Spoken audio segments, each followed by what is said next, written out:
Allez maintenant. Une autre chose qui aide les gens à sentir qu'ils ont de la valeur, qui les édifie et les exhorte, c'est le fait de nous engager envers eux. Vous savez, nous avons un grand problème avec l'engagement dans nos jours. Beaucoup de gens n'aiment pas l'engagement. Je vais vous poser une question qui pourrait sembler bizarre. Vous n'avez pas besoin de répondre. Combien d'églises avez-vous considérées comme votre église dans votre vie? Mais beaucoup de gens changent d'église comme ils changent de chaussettes.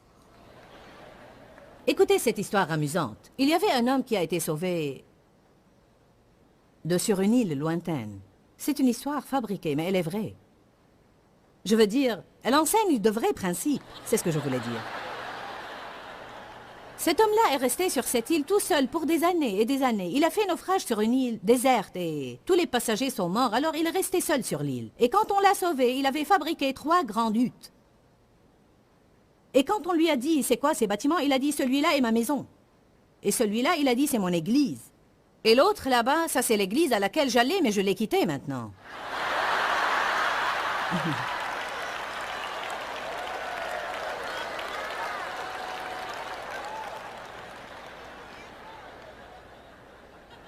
Une des choses que je crois que Dieu nous a apprises, et je fais vraiment un effort pour faire cela, j'essaye d'être fidèle aux gens et d'être engagé envers eux. J'apprécie et je respecte vraiment toutes les personnes qui tiennent bon et ne changent pas de ministère tous les 6 mois. Parce que je crois que cela est si souvent dû au fait de ne pas vouloir être engagé. Il y a des saisons dans notre vie et il y a des fois où Dieu change les choses, mais ceci ne se passe pas tous les jours. L'amour reste fidèle aux gens, il s'engage envers eux. Et si Dave n'était pas engagé envers moi? L'amour dit, je crois que tu peux et que tu vas changer. L'amour dit, peu importe combien de fois tu as tout gâché, personnellement, je crois toujours en toi. Écoutez bien cela. Les mamans sont comme ça avec leurs enfants. Parce que vous avez un amour que personne ne comprend. Et vous dites, peu importe ce que les autres disent de vous, peu importe ce que les autres pensent, peu importe combien de fois vous gâchez tout, je vais rester près de vous parce que je crois en vous et vous pouvez changer. Peut-être que vous pensez, si seulement j'avais des parents pareils. J'aurais voulu cela aussi, mais vous savez quoi? Nous n'obtenons pas toujours ce que nous voulons. Mais la bonne nouvelle est que même si vos parents vous ont déçus, le psaume 27, 10 dit « Car mon père et ma mère m'abandonnent, mais l'Éternel me recueillera et m'adoptera comme son propre enfant. » Alors même si nos parents ne nous donnent pas ce que nous voulons, Dieu restera près de nous.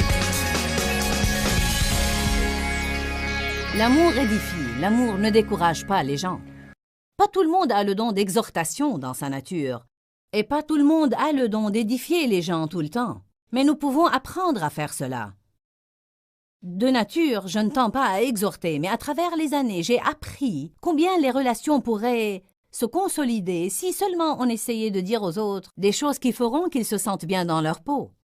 Je partageais avec vous que je sentais que Dieu m'a confié une nouvelle tâche qui est celle d'aider les gens à apprendre à jouir de leur vie. Et je crois qu'une des façons qui nous aide à vraiment jouir de notre vie de plus en plus, et de faire que les autres se sentent mieux dans leur peau. Vous dites, Joyce, comment cela pourrait-il m'aider si je fais que les autres se sentent mieux dans leur peau? Parce que tout ce que vous semez dans la vie de quelqu'un d'autre, Dieu vous le fera récolter d'une façon surnaturelle dans votre vie.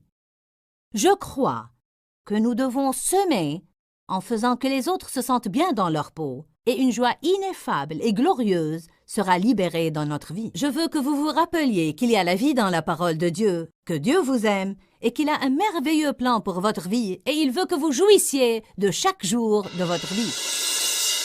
Quand, Seigneur, quand? Dans ce livret, Joyce Meyer vous apprend à faire confiance au temps de Dieu. Pour obtenir ce livret gratuitement, écrivez-nous à Joyce Meyer, boîte postale 40095-6300, Larnaca, Chypre. Ou bien visitez notre site web www.joycemeyer.org/fr.